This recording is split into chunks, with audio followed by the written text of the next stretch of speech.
ইসরায়েলে হামলার জন্য প্রস্তুত করা একটি রকেট লঞ্চার ধ্বংসের দাবি করেছে আইডিএফ। বিবিসির তথ্য মতে দক্ষিণ লেবাননে প্রস্তুত করা ওই রকেট লঞ্চারটি ইসরায়েলের ভূখণ্ডে হামলার ঠিক আগ মুহূর্তে শনাক্ত করে গুঁড়িয়ে দেয়া হয়।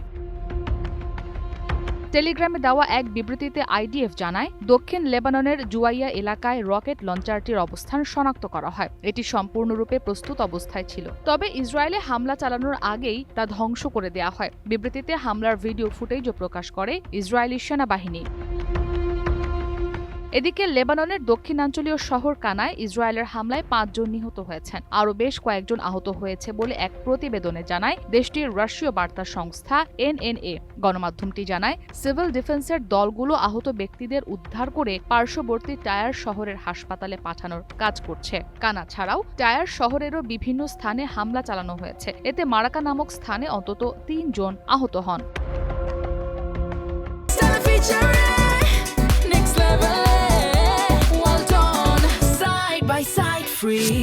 এদিকে ইসরায়েলি সেনাদের ওপর ড্রোন হামলা চালিয়ে পাল্টা জবাব দিয়েছে লেবাননের সশস্ত্র গোষ্ঠী হিজবুল্লাহ। টেলিগ্রামে দেওয়া এক বিবৃতিতে গোষ্ঠীটি জানায়, তারা উত্তর ইসরায়েলের ইরন বসতিতে অবস্থান করা ইসরায়েলি সেনাদের উপর ড্রোন হামলা চালিয়েছে। এ সময় আইডিএফকে সতর্ক করে হিজবুল্লাহ জানায়, তাদের দেশ ও জনগণের ওপর আমেরিকা ও ইসরায়েলের আগ্রাসন বন্ধ না হওয়া পর্যন্ত এই জবাব অব্যাহত থাকবে। তবে এই হামলায় হতাহতের সংখ্যা জানা যায়নি।